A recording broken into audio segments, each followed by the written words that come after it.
दूरपुर गांव, जो कई सालों से अपनी कहानी समेटे हुए था, उसके किनारे एक छोटा सा कच्चा घर था।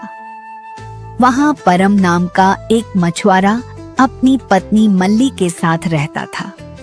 परम के चेहरे की झुर्रियां उसकी उम्र से ज्यादा उसकी कड़ी मेहनत की कहानी बताती थीं।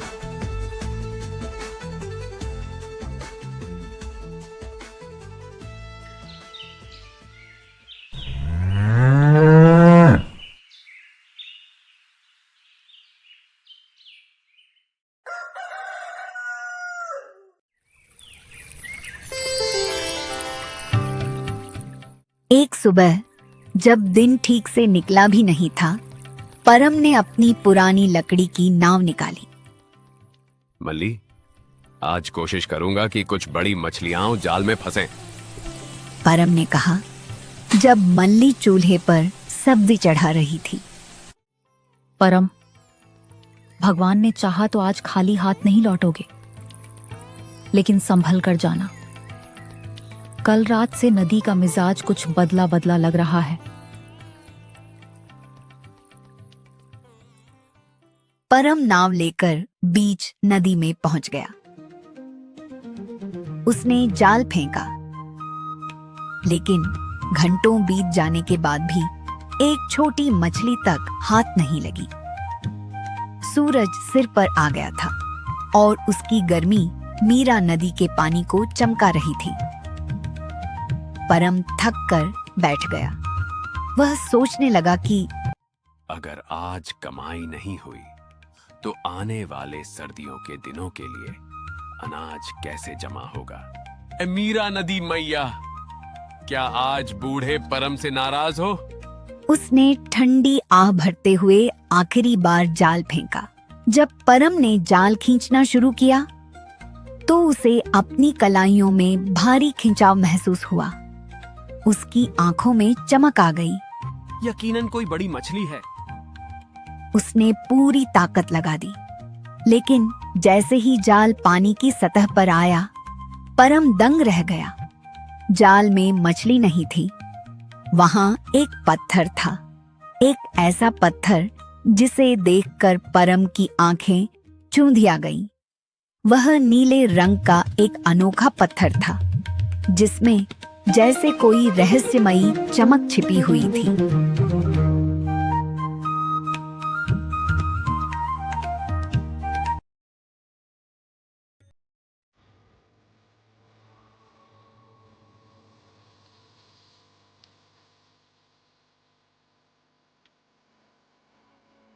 परम उसे लेकर घर पहुंचा। मल्ली ने जैसे ही वह पत्थर देखा, वह चौंक गई। यह क्या है परम? क्या तुमने किसी की अमानत उठा ली? उसने घबराते हुए पूछा। परम ने हाँफते हुए पत्थर को अपनी मुट्ठी में कस लिया। उसकी आंखों में उम्मीद की चमक थी, जैसे बरसों की गरीबी आज खत्म होने वाली हो। नहीं मल्ली, यह कोई साधारण पत्थर नहीं है। उसकी आवाज में हल्की कांप थी। यह मीरा नदी मैया का दिया हुआ तोहफा है। देखो इसकी चमक। इसे बेचकर हम अपनी सारी गरीबी मिटा सकते हैं। हमारे बुरे दिन खत्म हो सकते हैं। मल्ली ने पत्थर को गौर से देखा। उसकी चमक जितनी आकर्षक थी, उतनी ही अजीब भी। उसके मन में एक अनजाना डर उठ खड़ा हुआ। उसने धीमी लेकिन गंभीर आवाज में कहा, हर चमकती चीज सुकून नहीं देती। इसमें कुछ अजीब है। इसे वहीं लौटा दो जहां से यह आया है।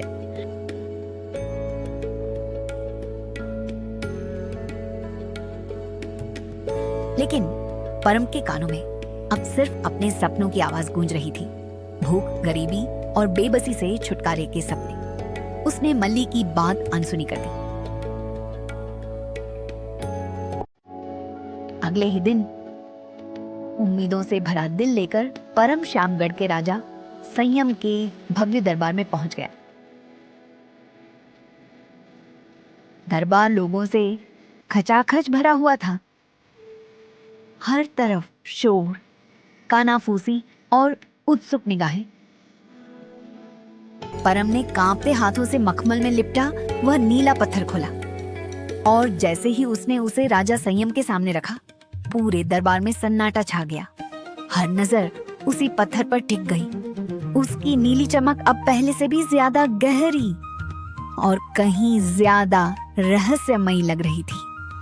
जैसे वह कोई साधारण पत्थर नहीं, बल्कि किसी अनजाने रहस्य का द्वार हो। महाराज संयम उस दुर्लभ नीलम को देखकर बेहद प्रसन्न हुए। उन्होंने परम को इनाम में सोने की 100 मोहरें दी।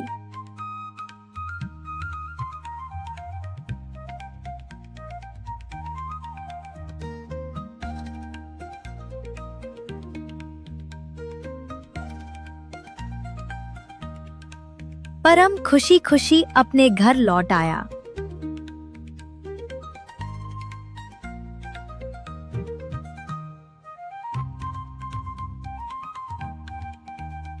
लेकिन दरबार में मौजूद लालची दरबारी मनोहर दास के मन में ईर्ष्या की आग भड़क उठी। महाराज, मनोहर दास ने धीमी आवाज में कहा, क्या आपने ध्यान दिया? इतना अनमोल नीलम कभी अकेला नहीं होता। ऐसे रत्न हमेशा जोड़ों में मिलते हैं। मुझे पूरा विश्वास है कि इस मछुआरे ने दूसरा नीलम कहीं छुपा रखा है। अगर अभी उसे नहीं रोका गया तो वो उसे किसी और राज्य में बेच देगा।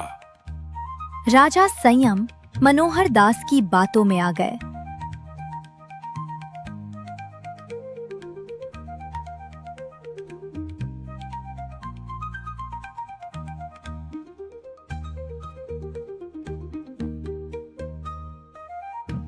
उन्होंने तुरंत सैनिकों को भेजकर परम को दोबारा दरबार में बुलवाया। जब परम फिर से दरबार में पहुंचा तो राजा संयम की आंखों में अब पहले जैसी दया नहीं थी। परम, राजा की भारी आवाज पूरे दरबार में गूंज उठी। सच सच बताओ, दूसरा नीलम कहाँ छुपाया है? परम घबरा गया। उसने कांपती आवाज में कहा, महाराज, मुझे उस नीलम के अलावा कुछ नहीं मिला। मैं निर्दोष हूँ। लेकिन मनोहर दास तुरंत बोला, हुजूर, ये झूठ बोल रहा है। ऐसे खजाने कभी अकेले नहीं मिलते। राजा संयम क्रोधित हो उठे। अगर 7 दिनों के भीतर दूसरा नीलम नहीं लाए तो तुम्हें मृत्युदंड दिया जाएगा। यह सुनते ही परम के पैरों तले जमीन खिसक गई।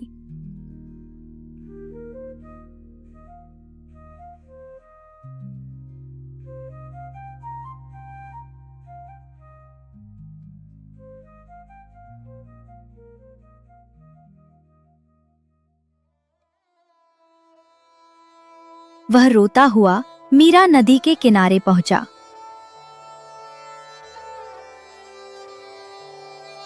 छह दिनों तक उसने जाल फेंका, गहरे पानी में गोते लगाए, पत्थरों के बीच खोजता रहा, लेकिन उसे कोई नीलम नहीं मिला।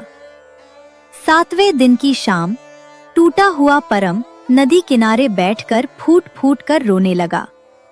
ए मीरा नदी मैया, मैंने कौन सा पाप किया है? क्या ईमानदारी का यही फल मिलता है? 6 दिनों तक उसने जाल फेंका, गहरे पानी में गोते लगाए, पत्थरों के बीच खोजता रहा, लेकिन उसे कोई नीलम नहीं मिला। 7वें दिन की शाम टूटा हुआ परम नदी किनारे बैठकर फूट फूट कर रोने लगा। ए मीरा नदी मैया, मैंने कौन सा पाप किया है? क्या ईमानदारी का यही फल मिलता है? तभी नदी के शांत पानी में हलचल होने लगी। दूर से एक मधुर संगीत हवा में तैरता हुआ आया। धीरे धीरे पानी के बीचों बीच एक चमकती आकृति उभरने लगी।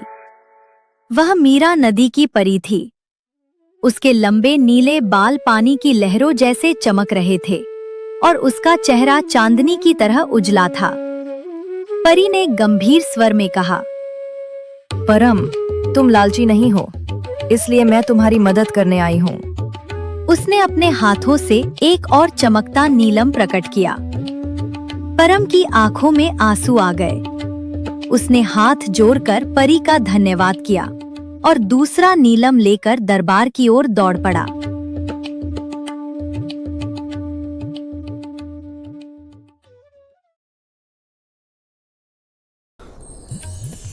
लेकिन जैसे ही दूसरा नीलम दरबार में पहुंचा, मनोहर दास की लालच और बढ़ गया। महाराज, वह उत्साह से बोला, जब 2 नीलम मिल सकते हैं तो 5 और भी मिल सकते हैं। सोचिए, अगर आपके सिंहासन के चारों ओर ऐसे नीलम जड़ दिए जाएं, तो पूरे संसार में आपकी महिमा फैल जाएगी। अब राजा संयम पूरी तरह लालच के जाल में फंस चुके थे। उन्होंने परम को आदेश दिया, 5 और नीलम लेकर आओ, वरना इस बार तुम्हारी जान नहीं बचेगी।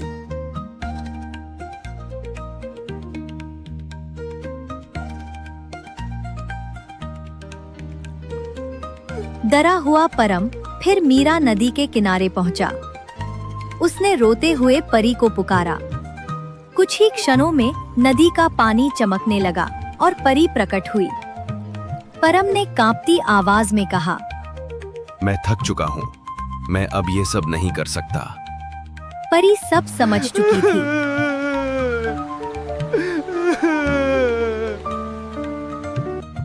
उधर मनोहर दास ने राजा संयम को भड़काया कि वे स्वयं नदी किनारे चलकर उस रहस्य को देखें। अगले ही दिन पूरी शाही सेना मीरा नदी के तट पर पहुंच गई। परम डर से कांप रहा था। मनोहर दास नदी की ओर देखकर चिल्लाया, ए पानी की रूह, बाहर आओ, हमें नीलम का पूरा खजाना चाहिए। अचानक आसमान में तेज बिजली कड़की। चारों ओर तूफान जैसा माहौल बन गया। तभी नदी के बीचों बीच परी का रौद्र रूप प्रकट हुआ। उसकी आंखें क्रोध से जल रही थीं। तुमने मेरे उपहार का अपमान किया है। नीलम इंसान की मदद के लिए था, लालच बढ़ाने के लिए नहीं।